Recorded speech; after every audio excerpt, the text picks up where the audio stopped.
সরাসরি বিষয়ে ঢুকে যাওয়া যাক। আজ আমরা আলোচনা করব এমন একটি বিষয় নিয়ে যা শিশু শিক্ষা আর তাদের বিকাশের ক্ষেত্রে আক্ষরিক অর্থেই গেম চেঞ্জার, আউটডোর টিচিং, অর্থাৎ বাইরের পরিবেশে শিক্ষাদান। অনেকেই মনে করেন বাচ্চাদের স্রেফ মাঠে ছেড়ে দিলেই বুঝি তাদের বিকাশ হতে থাকে, কিন্তু আসলেই কি তাই? চলুন এই বিশ্লেষণের মাধ্যমে মিথ আর বাস্তবের আসল পার্থক্যটা একটু খতিয়ে দেখি। আজকের এই পুরো আলোচনার ভিত্তি হিসেবে আমরা ব্যবহার করছি ম্যালাডেলেন ইউনিভার্সিটির একটি চমৎকার গবেষণা। গবেষক ক্যাথরিন পালমা এবং মেরিনেলা মোকানু প্রিস্কুল শিক্ষকদের উপর দারুণ কিছু কাজ করেছেন। তারা আসলে দেখিয়েছেন শিক্ষকরা ঠিক কিভাবে বাইরের পরিবেশকে বাচ্চাদের শেখার কাজে লাগান। আর সত্যি বলতে এই গবেষণাটা আমাদের একেবারে চোখ খুলে দেয় যে আউটডোর টিচিং ঠিক কতটা সুপরিকল্পিত একটা ব্যাপার হতে পারে। তো প্রথমেই যে বড় প্রশ্নটা মাথায় আসে, বাইরে খেলা মানে কি শিশুরা আপনা আপনি সব শিখে ফেলছে? এটা কিন্তু ভীষণ সাধারণ একটা ভুল ধারণা।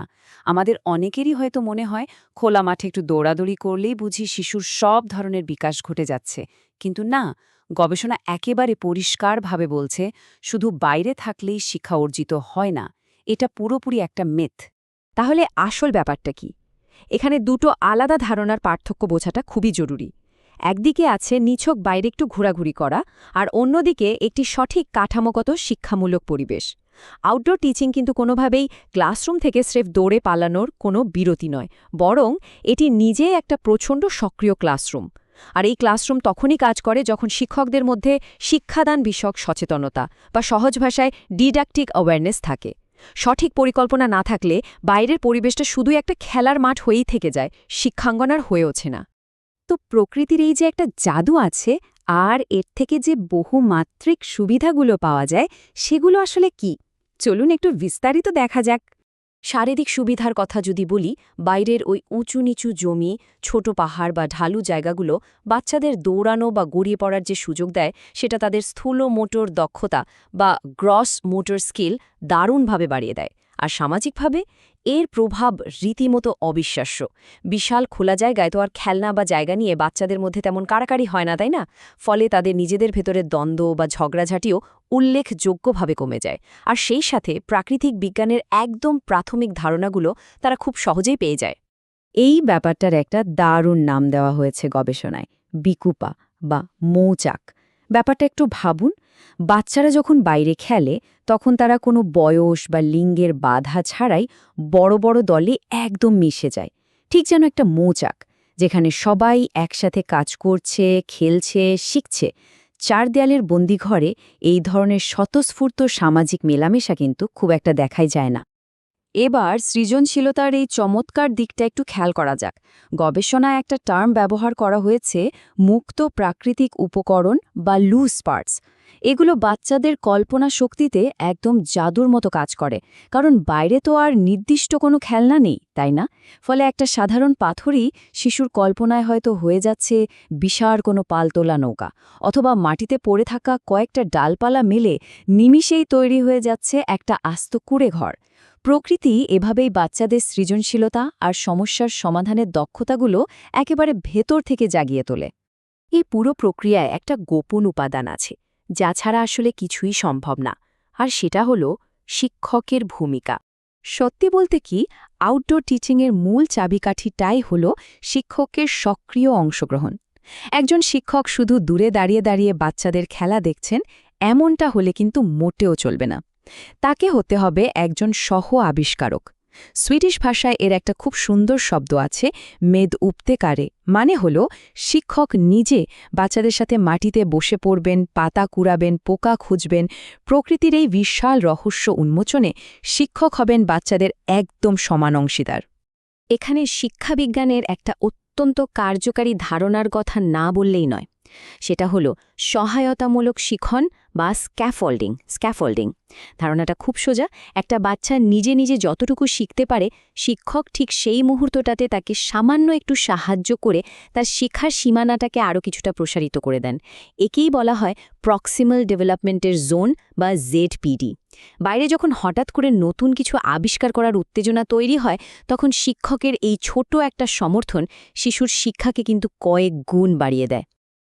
মজার ব্যাপার হলো, বাইরের এই পরিবেশকে এক একটা শিক্ষা পদ্ধতি এক একভাবে কাজে লাগায়।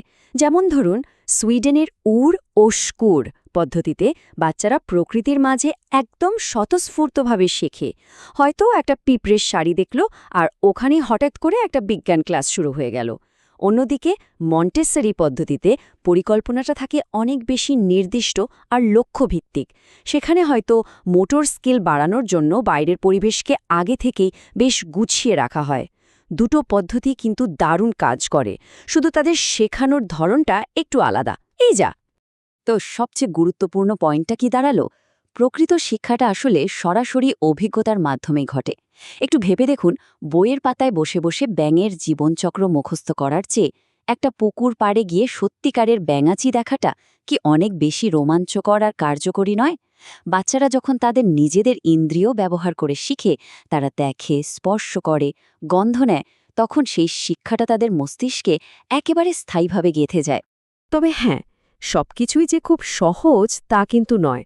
বাস্তব জগতে বেশ কিছু চ্যালেঞ্জ আছে, আর তার ব্যবহারিক সমাধানও আমাদের বের করতে হবে।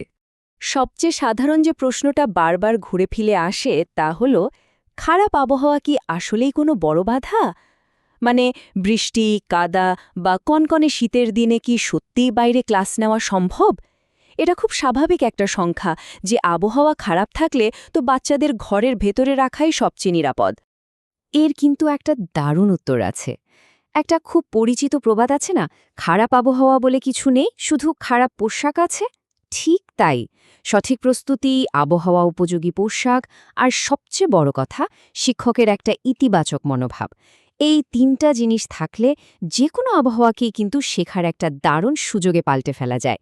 যেমন ধরুন, বৃষ্টি হলে সরাসরি জলচক্র শেখানো যায়, আর কাদা হলে মাটির ধরন বোঝানো যায়। পুরোটাই আসলে দৃষ্টিভঙ্গির ব্যাপার। তবে হ্যাঁ, একটা খুব কঠিন আর বাস্তব চ্যালেঞ্জের কথা স্বীকার করতেই হবে, আর সেটা হলো জনবল সংকট। যখন পর্যাপ্ত শিক্ষক বা স্টাফ থাকেন না, তখন এই আউটডোর টিচিং আক্ষরিক অর্থে একটা টিকে থাকার লড়াই বা সার্ভাইভাল মোডে পরিণত হয়। তখন শিক্ষকের পুরো মনোযোগটাই চলে যায় শুধু বাচ্চাদের কোনোমতে নিরাপদ রাখার দিকে। ফলে ওই যে অর্থপূর্ণ শিক্ষা বা স্ক্যাফোল্ডিংয়ের কথা আমরা আগে বলছিলাম, সেটা পুরোপুরি ব্যাহত হয়। এটা নিশ্চিতভাবেই নীতি নির্ধারকদের জন্য বেশ বড় একটা চিন্তার বিষয়। তো পুরো আলোচনা থেকে আমরা কি মূল বিষয় পেলাম? প্রথমত, বাইরের পরিবেশ আপনা আপনি কখনো শিক্ষক হয়ে যায় না। শিক্ষকের মানসিকতা আর তার শিক্ষাদান বিষয়ক সচেতনতাটাই এখানে সবচেয়ে বড় ফ্যাক্টর। দ্বিতীয়ত, আউটডোর এনভায়রনমেন্টে সক্রিয় পেডাগগি বা শিক্ষাদান পদ্ধতির ভীষণ প্রয়োজন। আর তৃতীয়ত, প্রকৃতি নিজেই অসংগঠিত সব দারুণ উপকরণ ছড়িয়ে রাখে, যা দিয়ে সবচেয়ে সেরা শিক্ষাটা অর্জন করা সম্ভব। আজকের এই বিশ্লেষণটি শেষ করার আগে খুব জরুরি একটা প্রশ্ন দিয়ে একটু ভাবার অবকাশ তৈরি করতে চাই। এই যে আমরা এতক্ষণ আউটডোর টিচিংয়ের এত সুবিধার কথা জানলাম, এরপর আমাদের সমাজ আর শিক্ষা ব্যবস্থার দিকে তাকিয়ে সত্যি ভাবা দরকার। আমরা কি আমাদের বাচ্চাদের সর্বোত্তম বিকাশের জন্য তাদের মাথার ওপর পর্যাপ্ত খোলা আকাশ আর প্রকৃতির সংস্পর্শ নিশ্চিত করতে পারছি? এই প্রশ্নটার উত্তর খোঁজার মাধ্যমেই হয়তো লুকিয়ে আছে আমাদের আগামী প্রজন্মের সবচেয়ে সুন্দর ভবিষ্যৎ। সাথে থাকার জন্য অসংখ্য ধন্যবাদ।